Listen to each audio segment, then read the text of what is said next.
ಶ್ರೀ ಗುರುಭ್ಯೋ ನಮಃ. ವಸುದೇವಸುತಂ ದೇವಂ ಕಂಸಚಾಣೂರಮರ್ದನಂ ದೇವಕೀ ಪರಮಾನಂದಂ ಕೃಷ್ಣಂ ವಂದೇ ಜಗದ್ಗುರು. ಪರಾತ್ಪರ ಯೂಟ್ಯೂಬ್ ಚಾನಲ್ನ ಎಲ್ಲ ವೀಕ್ಷಕರಿಗೆ ಮತ್ತೊಮ್ಮೆ ಸ್ವಾಗತ.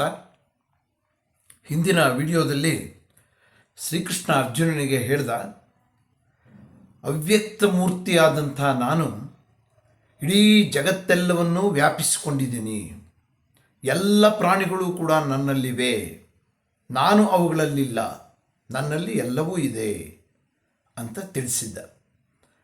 ಮತ್ತೆ ಮುಂದುವರೆದು 5-6ನೇ ಶ್ಲೋಕಗಳಲ್ಲಿ ಏನನ್ನು ಹೇಳ್ತಾನೆ ಅಂತ ನೋಡೋಣ. ನ ಚ ಮತ್ಸ್ಥಾನಿ ಭೂತಾನಿ ಪಶ್ಯ ಮೇ ಯೋಗಮೈಶ್ವರಂ ಭೂತಭೃನ್ನ ಚ ಭೂತಸ್ಥೋ ಮಮಾತ್ಮ ಭೂತಭಾವನಃ ಅಂತ ಹೇಳ್ತಾ ಇದ್ದಾನೆ. ಅಂದರೆ ಯಾವ ಪ್ರಾಣಿಗಳೂ ಕೂಡ ನನ್ನಲ್ಲಿ ಇಲ್ಲ. ನಾನು ಯೋಗವನ್ನು ಈಶ್ವರೀ ಯೋಗ ಅಂತ ಹೇಳ್ತಾ ಇದ್ದಾನೆ. ಅಂದರೆ ಈಶ್ವರ ಸಂಭೂತವಾದಂಥ ಈಶ್ವರೀ ಯೋಗವನ್ನು ನೋಡು, ನನ್ನಲ್ಲಿರ್ತಕ್ಕಂಥ ಈಶ್ವರಿ ಯೋಗವನ್ನು ನೋಡು. ನಾನು ಭೂತಗಳನ್ನೆಲ್ಲ ಅಂದರೆ ಎಲ್ಲ ಜೀವಿಗಳನ್ನು ಧರಿಸಿದ್ದರೂ ಕೂಡ ಭೂತಗಳಲ್ಲಿ ನಾನು ಇಲ್ಲ, ಆದರೆ ಅವುಗಳೆಲ್ಲವುಗಳ ಉತ್ಪತ್ತಿಗೆ ನಾನೇ ಕಾರಣ ಅಂತ ಹೇಳಿದ. ನೋಡಿ, ಇಲ್ಲಿ ಸ್ವಲ್ಪ ನಮಗೆ ವಿರೋಧಾಭಾಸದಂತೆ ಕಾಣುತ್ತೆ. ಹಿಂದಿನ ಶ್ಲೋಕದಲ್ಲಿ ಏನು ಹೇಳ್ದ ಭಗವಂತ, ಪ್ರಾಣಿಗಳೆಲ್ಲವೂ ನನ್ನಲ್ಲಿವೆ, ನಾನು ಅವುಗಳಲ್ಲಿ ಇಲ್ಲ ಅಂತ ಹೇಳಿದ್ದ. ಈ ಶ್ಲೋಕದಲ್ಲಿ ಏನು ಹೇಳ್ತಿದ್ದಾನೆ, ಯಾವ ಪ್ರಾಣಿಗಳು ನನ್ನಲ್ಲಿಲ್ಲ ಅಂತ ಹೇಳ್ತಾ ಇದ್ದಾನೆ. ಅಂದರೆ ಇದು ಹೇಗೆ, ಇಲ್ಲಿ ಸ್ವಲ್ಪ ವಿರೋಧಾಭಾಸ ಆಯ್ತಲ್ಲ ಅಂತ ನಮಗೆ ಮೇಲ್ನೋಟಕ್ಕೆ ಅನ್ನಿಸುತ್ತೆ. ಇಲ್ಲಿ ನಾವು ಏನು ತಿಳ್ಕೊಬೋದು ಅಂತಂದರೆ, ನನ್ನಲ್ಲಿ ಯಾವ ಪ್ರಾಣಿಯೂ ಇಲ್ಲ ಅಂದರೆ ಇದು ಭಗವಂತನ ಇಚ್ಛೆ. ಭಗವಂತನ ಇಚ್ಛೆಯನ್ನು ತಿಳಿಯೋದಕ್ಕೆ ಯಾರಿಂದನೂ ಸಾಧ್ಯ ಇಲ್ಲ. ಭಗವಂತ ತನಗೆ ಬೇಕೆಂದರೆ ಎಲ್ಲ ಜೀವಿಗಳನ್ನೂ ಕೂಡ ತನ್ನಲ್ಲಿ ಇರಿಸಿಕೊಳ್ತಾನೆ. ಬೇಡ ತನಗೆ ಅನ್ನಿಸಿದಾಗ ಯಾವ ಜೀವಿಯನ್ನೂ ತನ್ನಲ್ಲಿ ಇಟ್ಟುಕೊಳ್ಳೋದಿಲ್ಲ. ಅದಕ್ಕೆ ಭಗವದಿಚ್ಛೆ ಅಂತ ಹೇಳ್ತೀವಿ ನಾವು. ಭಗವಂತನ ಸ್ವರೂಪನೇ ಹಾಗೆ. ಎಲ್ಲವನ್ನೂ ಸೃಷ್ಟಿ ಮಾಡಿದ್ದು ಭಗವಂತನೇ ಅಂದಮೇಲೆ ತನ್ನಲ್ಲಿ ಎಲ್ಲವೂ ಇದ್ದೇ ಇದ್ದಾವೆ. ಆದರೆ ತಾನು ಯಾವುದಕ್ಕೂ ಅಂಟಿಕೊಳ್ಳೋದಿಲ್ಲ. ತನಗೆ ಯಾವುದೂ ಬೇಡವಾದದ್ದು ಅನ್ನಿಸಿದಾಗ ಯಾವುದನ್ನೂ ಹಚ್ಕೊಳ್ಳೋದಿಲ್ಲ ಅಂತ ನಾವಿಲ್ಲಿ ಭಾವಿಸಬೇಕು.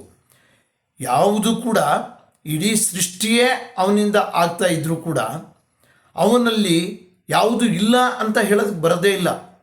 ಎಲ್ಲ ಜೀವಿಗಳೂ ಕೂಡ ಅವನಲ್ಲಿ ಇರಲೇಬೇಕು, ಇದ್ದೇ ಇರುತ್ತೆ. ಈ ಸೃಷ್ಟಿ ಕಾರ್ಯಕ್ಕೆ ತಾನು ಯಾವುದೇ ರೀತಿಯಲ್ಲಿ ಅಂಟಿಕೊಳ್ಳೋದಿಲ್ಲ ಅನ್ನೋ ಅರ್ಥ ಇಲ್ಲಿ. ಸೃಷ್ಟಿಯೆಲ್ಲ ಅವನಿಂದನೇ. ಅದಕ್ಕೆ ಈಶ್ವರೀ ಯೋಗ ಅಂದಿದ್ದಾನೆ. ಈಶ್ವರೀಯ ಯೋಗ ಅಂತಂದರೆ ಒಂದು ಭಗವಂತನ ಸ್ವರೂಪ ಅಂತದ್ದೊಂದು ಯೋಗ. ಅದರಲ್ಲಿ ಈ ರೀತಿ ಇರುತ್ತೆ ಅಂತ ನಾವು ತಿಳ್ಕೋಬೇಕು. ಆಮೇಲೆ ಮತ್ತೆ ಮುಂದುವರೆದು 6ನೇ ಶ್ಲೋಕದಲ್ಲಿ ಏನೇನು ಹೇಳ್ತಾನೆ ನೋಡೋಣ. ಯಥಾಕಾಶ ಸ್ಥಿತೋ ನಿತ್ಯಂ ವಾಯು ಸರ್ವತ್ರ ಗೋ ಮಹಾನ್ ತಥಾ ಸರ್ವಾಣಿ ಭೂತಾನಿ ಮತ್ಸ್ಥಾನೀತ್ಯುಪಧಾರಯ ಅಂತ ಹೇಳ್ತಾ ಇದ್ದಾನೆ. ಅಂದರೆ ಹೇಗೆ ಎಲ್ಲೆಲ್ಲಿಯೂ ಕೂಡ ಸಂಚರಿಸುವಂತಹ ವಾಯು ಇದೆಯೋ ಅದು ಹಾಗೆಯೇ ಎಲ್ಲ ಪ್ರಾಣಿಗಳು ಕೂಡ ನನ್ನಲ್ಲಿ ಇದೆ ಎಂಬುದನ್ನು ತಿಳ್ಕೋ ಅಂತ ಹೇಳಿದ. ನೋಡ್ರಿ, ಮತ್ತೆ ಒಂದೇ ಶ್ಲೋಕದಲ್ಲೇ ಬದಲಾವಣೆ ಆಯಿತು.